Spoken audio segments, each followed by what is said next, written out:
Welcome to Inside Eugene. I'm your host, Marin Stewart. Each episode, we take you behind the scenes of library, recreation, and cultural services to meet the people and programs that make the Eugene, Oregon community shine. Today's episode is a little different. It's a conversation about change.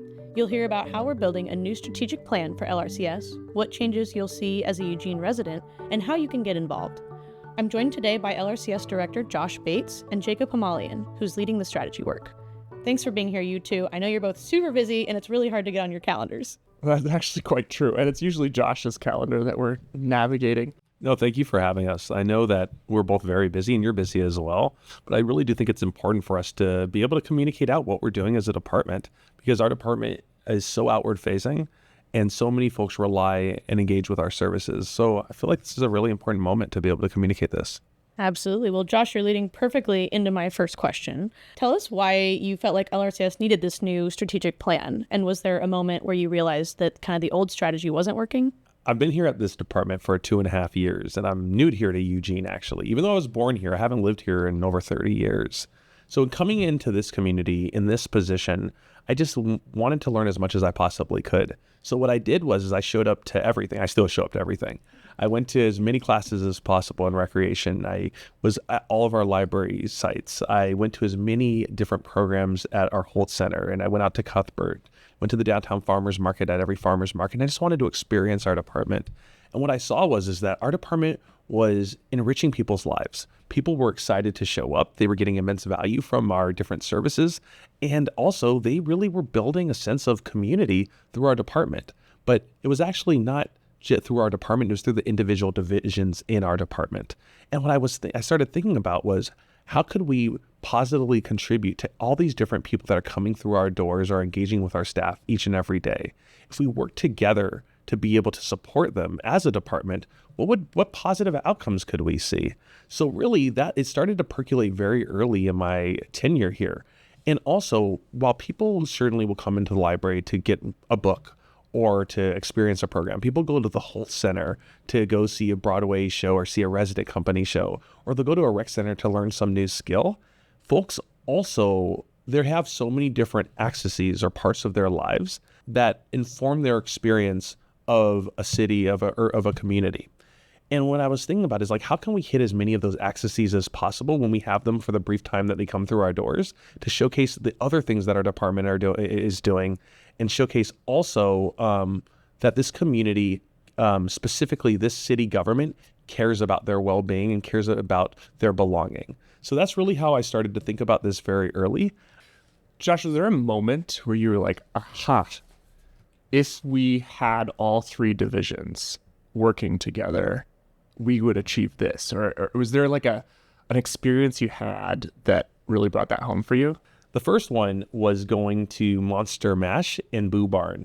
The very first year I was here, I brought my, at the time, 3-year-old, she's now 5, to both of those. And she was having a blast. And at the same time, we were doing all this other stuff around Halloween in our department. And I was like, are they communicating with one another? All these folks that are coming into Boo Barn, I'm sure that they would want to know what's going on at the library. I'm sure if they would want to know what kind of programs are happening at the Holt Center. And is there actually clarity for the consumer, for the patron, around the ways that their city is supporting them to experience and have fun actually around Halloween? So that first year, we had all this different stuff that was happening in the library, was happening in recreation, that was happening in cultural services. The next year, we're like, let's strategically bring our resources together and do downtown Halloween, where that year we had a maze on the 4th floor of the library. We had tons of trick-or-treaters walking around downtown, going into businesses and getting candy. And then out from that, we actually were getting emails about the positive impact that downtown Halloween had on downtown businesses, where some folks were saying they had the best day of their month of the quarter at downtown Halloween. So that was actually the outcome from us kind of pulling our resources and working together as a department.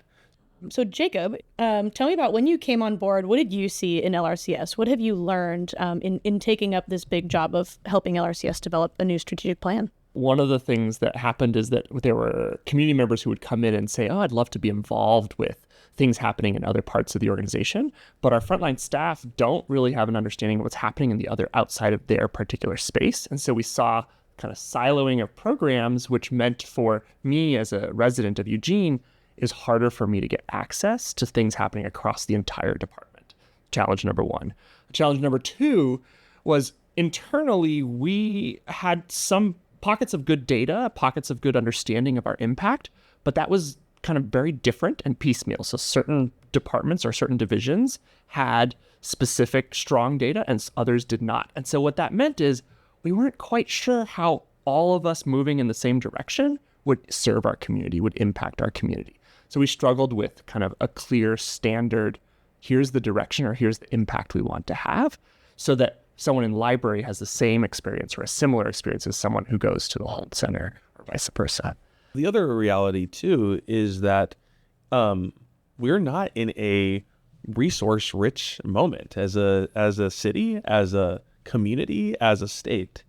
And really, when we're looking at the resources that have been allocated to our department, we're stewards of those resources. So it also really came to me that in order to be the best stewards possible, we have to work together to build structures and build clarity as to the reasons that we do this work as a department, not as individual divisions. So that is the other part of the why, maybe the less exciting part of the why, but a really important part of the why. So as a department, we must work together to, as best we can, positively serve this community. Absolutely. And I think one of the great examples of that was when we had like 10 by 10 tickets available at the library. You could go to the library and get your Holt Center tickets for free or for a discounted price and things like that. And even from that too, if you think about the library, right now you can go into the library and actually check out Broadway tickets. And when Broadway comes to town now, they're actually engaging with our rec centers to be able to teach kids about the pathways to be able to perform at Broadway. So I think that we're starting to see actually the manifestation of the combined powers of our department. And it isn't just internal, right? It's not just internal collaboration, it's also external. Right now, we actually have a partnership with 4J and Bethel where every child who is in a school in either of those school districts gets a library card. And I think that those kind of partnerships, both internally and externally, and efficiencies are paramount to the success, not just of this department, but of our city. In the spirit of transparency and kind of adding to Josh's comment about our resource constraints, when we started this work, a reality of it was that we were likely going to be continuing to experience challenges with getting those resources. And each of the divisions was having to handle what to do with resource drops in a way that didn't allow us to support one another, or in a way that was actually forcing us to spread ourselves really thin. And so part of the strategy work was for us to find out what is so important to our community to hold on to that we can't lose, and really build out the pieces that we have not necessarily been focusing on, but put our resources in the direction that the community wants. The strategy is going to help us connect our impact to our investment, meaning what is it we want to see happen, and what are the resources we need to make that happen. So, for example, what would us investing resources in Amazon Pool mean for South Eugene? Does it mean safety for South Eugene? Does it mean better connection for kids to activities in South Eugene? Is that what we think of as our impact? It really is an investment framework for this community's tax dollars, and also our contract around what a community member will get by living here in Eugene. So when I think about our vision, mission, and values, it actually isn't something that is just the guiding principles of our department. Rather, it's our way of telling our community, this is what you can expect from living here in Eugene or visiting Eugene. Vision, mission, values are our contract. And sometimes vision, mission, values can also feel somewhat theoretical. And so actually one of the first things that we're doing as a part of our strategic plan is taking the concepts from our vision, mission, values and attaching metrics to them. And that is going to be how we measure our success. And so it's the contract, but the step forward for us is to make sure that we're actually putting details and context and structure behind it to support our implementation of that contract. Absolutely. Yeah, I appreciate that grounding from both of you. That really helps kind of center us for where we are and where we're going. And can I have you, Jacob, give a brief overview what vision versus mission versus values are? The definition that we are using as library, recreation, and cultural services of vision, mission, values is to think about your vision as where you want to go or the outcome you want to see. Your mission is what you do to achieve that outcome, and your values are why and how you do your mission. And with that, I'd love to share our mission, vision, values with the community. Our vision is a connected Eugene where everyone thrives, feeling seen, valued, and welcome. Our mission is together we invest in learning, expression, active living, and well-being to build a resilient, creative, and flourishing Eugene. And then it looks like we've identified about 5 values. We've got inclusion, collaboration, passion, innovation, and accountability. And so I want to open up the floor for both of you to kind of speak to this process and any kind of challenges we had in landing on this mission, vision, values. We have a massive department that supports this community from very different angles, but supports this community. When we're thinking about developing a vision, mission, and values that is inclusive of all of those folks that are supporting this community, and then also the people that are being supported that live here, work here, have purchased houses here, it was a tall order. I would also say too that even if you actually organize our department by the different divisions, those divisions are very different. Recreation is very different than the library. That is very different than cultural services. So having a vision, mission, and values that is inclusive of all those different individuals of the 3 different divisions, and then also inclusive of our community, was certainly a challenge. Like, what is that common denominator? And then also, I think, too, making sure that this vision speaks to the unique characteristics and culture of our city and of our department. And so that was a bit of a puzzle, right? We have had dozens of conversations and brainstorms and iterations to get us to this point. And there are things that I'm sure that some folks will look at and see missing from this mission, vision, and values, right? Things that maybe speak to their own personal beliefs. But what I will also say too is that this vision, mission, and values, a connected Eugene where everyone thrives, feeling seen, valued, and welcome, that I believe is what, when I think of Eugene, what I believe is one of the special parts of Eugene is that people come here and they believe that they can thrive. They feel seen for their unique differences. They feel valued for those differences and welcome for those differences. This is everyone from my daughter to myself, to my parents, to the folks that are in this room, to folks that are working in this department, to folks that patron this department. People feel that unique essence when they are here in Eugene. And that is something that I believe also the Library, Recreation, and Cultural Services is at the epicenter of propelling forward. So the challenge of trying to find something that speaks to everyone, that was difficult. But I do believe that we actually landed at a place that that resonates with most people.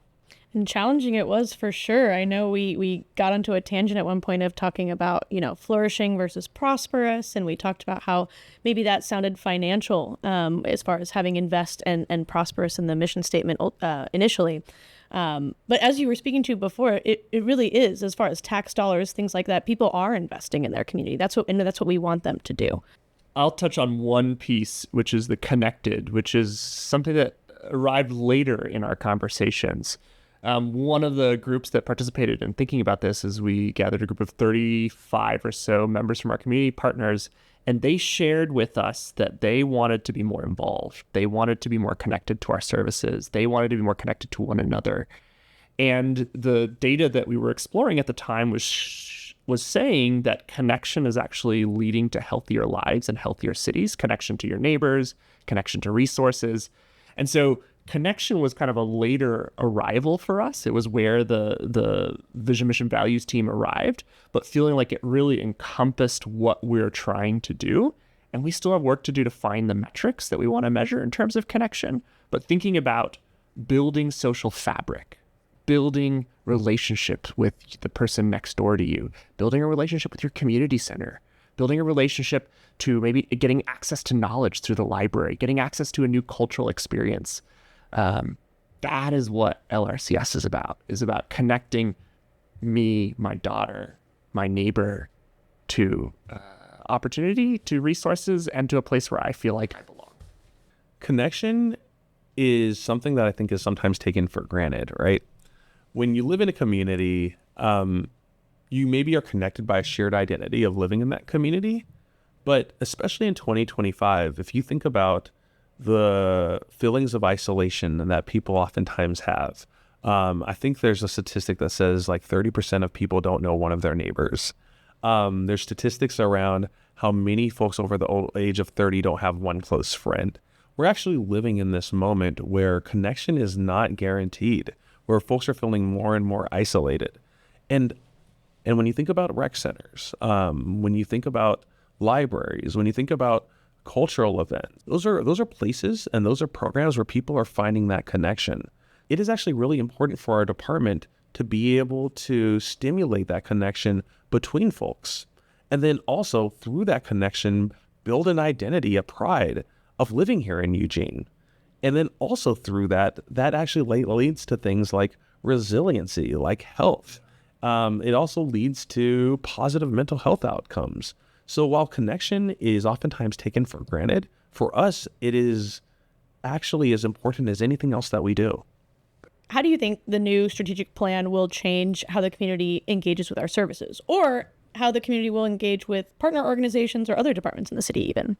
My hope is that it is easier for a person or a organization to partner with us, and that if someone has an idea here in Eugene, they can actually manifest that idea through our department. If you're talking about like on a micro scale, I can give you a couple examples. One of those would be if someone wants to put on an event, there's a one-stop shop that actually explains how to put on that event, and it is streamlined.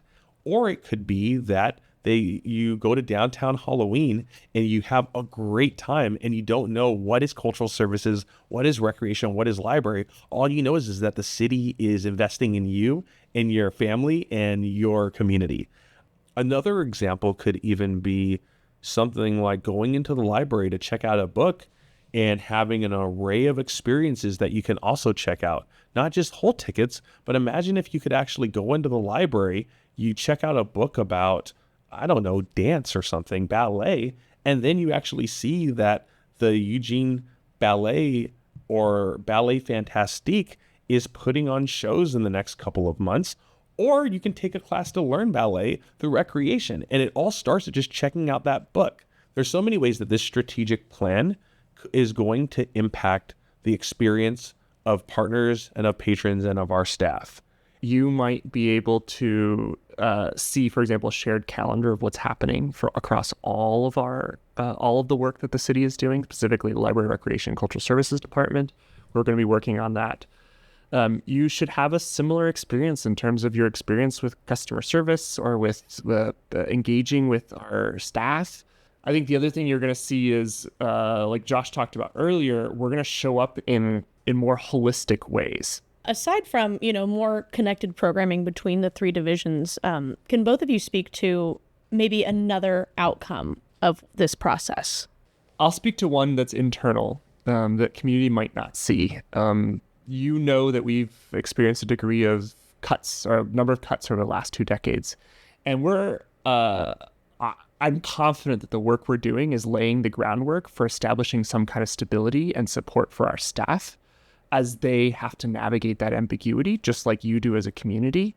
But our staff experience that uniquely difficult as well. And I think that we're going to be able to provide some kind of direction for them. And I'm excited about that. I agree with you, Jacob. I believe that this strategic plan will help our staff and our community understand what our plan is as a department to be able to navigate these unique financial times that we find ourselves in, and do so with clarity that maybe doesn't prevent the very difficult feelings that people feel when they hear that their services potentially are at risk, but rather provides clarity on how we are going to steward or shepherd the resources that we have been allocated to be able to maintain the services and programs that people both provide as staff, but also experience as community. I think that this strategic plan will help us with that. Another way that this strategic plan will bring benefit that maybe will go unseen is providing clarity around what it is us as a department are going to commit to doing. We can't be everything to everyone.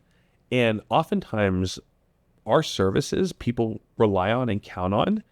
And also, we are maybe actually doing more than we should be doing. This will help us get better at saying yes to what we're supposed to be doing and being able to say, no, we shouldn't be doing this, but we know someone that should be doing this. So it'll help more clarity around our priorities and our investments in a way that maybe wasn't as clear in the past. We're going to be publishing our impact reports on an annual basis, so you'll have a chance to see what we're doing and hold us accountable to that contract that Josh talked about, our vision, mission, values.